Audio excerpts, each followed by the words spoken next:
Hi there guys, a friend of mine lent me this. This is the Laney IRT Pulse. Now when these came out about 10 years ago, impulse responses were not nearly as ubiquitous as they are now. I believe they existed in some capacity, maybe Kemper were using them, but you certainly couldn't get a hold of a 30 quid IR loader like the one I used in this video. I used the Sonic IR, which is a product they sent me a couple of years ago.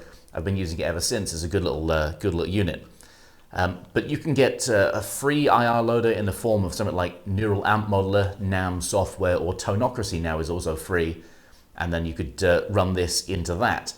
And when you do, I feel like it greatly improves the sound. I think that was the thing that held this product back. These didn't really catch on massively. And I think it was the cab emulation element, which was just the technology that they had available at the time. But you can hear the difference between the two in this example.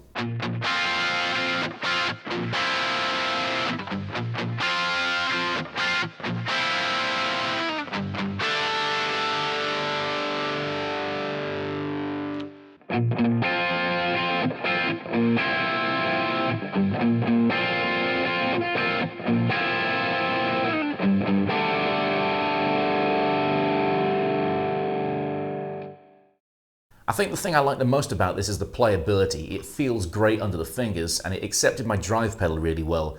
So in the intro jam I used my small fry burn unit for the lead sound, and then the rhythm gain just came straight from the box. I of course paired it with the IR, and when you do that, I think this is now a really great solution for home recording, particularly if you want to pair it with pedals. Sometimes software doesn't accept pedals that well because you're changing your input gain on your interface. And modelers, again, you know, that's not for everybody. I like the fact that this is super simple. You've just got a dark, a bright, you've got the cab emulation, which you can also engage into the impulse response. I actually did that on the lead sound because it makes it ultra smooth. And then you've got a hot switch for more gain, and there's an EQ which basically kind of scoops things out a little bit, makes it sort of heavier tones, but great for rhythm as well because it gets it out of the way of the lead sound. So it's just such a simple user interface. Now you can USB this to the computer and use it as an interface. I'm not really interested in that. I was just using it as a sort of a standalone into my Scarlett 8920. So Laney, if you're listening out there, you could reintroduce this exactly as it is, nice and simple, but pair it with an impulse response loader built right in and a stereo out. It's really important for me to have a stereo out because I like stereo delays. So the fact that this is only mono is a little bit of a letdown.